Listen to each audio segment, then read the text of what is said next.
Robert ಶೂಟಿಂಗಲ್ಲಿ ನಮ್ಮ ನಾಯಕ ನಟರು ಅಣಗಿಸ್ತಾ ಇದ್ರು, ನೋಡೋ ತರುಣ ಕರೆಕ್ಟಾಗಿದ್ದಾಳೆ, ಈ ಬೆಣ್ಣೆ ಬಿಸ್ಕೆಟ್ ಇದ್ದಂಗಿದ್ದಾಳೆ ಅಥವಾ ಅದು ಇದು ಅಂತ ಎಲ್ಲ ಅಣಗಿಸ್ತಾ ಇದ್ವಿ.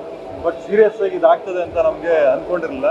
ಬಟ್ ದೇವ್ರ ದಯಿಂದ ಆಯ್ತಲ್ಲ, marriages are made in heaven ಅಂತಾರೆ. ಸೊ ಹಂಗಾಗಿ ಒಳ್ಳೆ ಇಡು ಜೋಡಿ ಚೆನ್ನಾಗಿ ಇಲ್ಲ ಮೇಡಮ್. ಯಾಕಂದರೆ ತರುಣ್ ಅವ್ರು ಯಾವತ್ತೂ ಅಷ್ಟೇ ಇಂಟ್ರೆಸ್ಟು ತೋರಿಸ್ತಾ ಇರಲಿಲ್ಲ. ಸೊ ಇವರು ನಮ್ಮ ಹೀರೋ ಹೇಳೋರು, ಏನಾದ್ರು ಪ್ರಾಬ್ಲಮ್ ಇದೆಯೋ ನಿಮಗೆ ಹೇಳ್ಬಿಡೋ ಅಂತ. ಇಲ್ಲ ಬಾಸ್, ಎಲ್ಲ ಒಂದು ಸ್ವಲ್ಪ ಸೆಟ್ಲ್ ಆಗಲ್ಲ, ಆಮೇಲೆ ಮದುವೆ ಆಗ್ತೀನಿ ಅಂತ ಹೇಳಿ. ದೇವ್ರದಿಂದ ಯಾರಿಗೋ ಒಬ್ರಿಗೆ ಒಳ್ಳೇದಾಯ್ತಲ್ಲ, ನಮ್ಮ ಸಿನಿಮಾ ಮಾಡಿದ್ರಿಂದ ಅಟ್ಲೀಸ್ಟ್ ಇದನ್ನ ಒಳ್ಳೇದಾಯ್ತಲ್ಲ ಅಂತ ಅಷ್ಟೇ. ಹೌದು,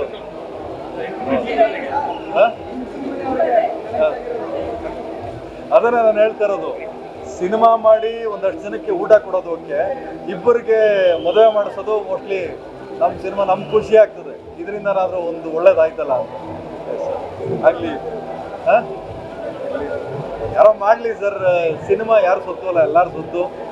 ಸೊ ಹಂಗಾಗಿ ತರುಣ್ ಅವ್ರು ನಾನು ಅವತ್ತು ಹೇಳಿದ್ದೀನಿ, ಸಿಂಧೂರ ಲಕ್ಷ್ಮಣ ಬೇಕಾ ಯಾವ್ದು ಬೇಕಾ ತಗೊಳ್ಳೋ ತರುಣ್, ನಾನು ನಿನ್ನ ಬಗ್ಗೆ ಅದೇ ಗ್ರ್ಯಾಟಿಟ್ಯೂಡ್ ಇಟ್ಟಿದ್ದೀನಿ, ನೀನು ನಮ್ಮ ಬಗ್ಗೆ ಅದೇ ಗ್ರ್ಯಾಟಿಟ್ಯೂಡ್ ಇಟ್ಟಿದ್ದೀಯ ಅಂತ.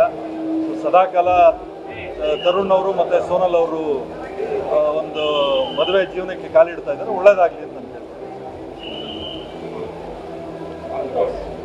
ನವ ಜೋಡಿಗೆ ಒಳ್ಳೇದಾಗಲಿ ಅಂತ ವಿಶ್ ಮಾಡ್ತೀನಿ.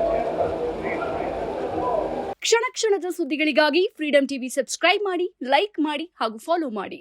ಹೊಸ ಸುದ್ದಿಗಳ ನೋಟಿಫಿಕೇಶನ್ಗಾಗಿ ಬೆಲ್ ಐಕಾನ್ ಮೇಲೆ ಕ್ಲಿಕ್ ಮಾಡಿ.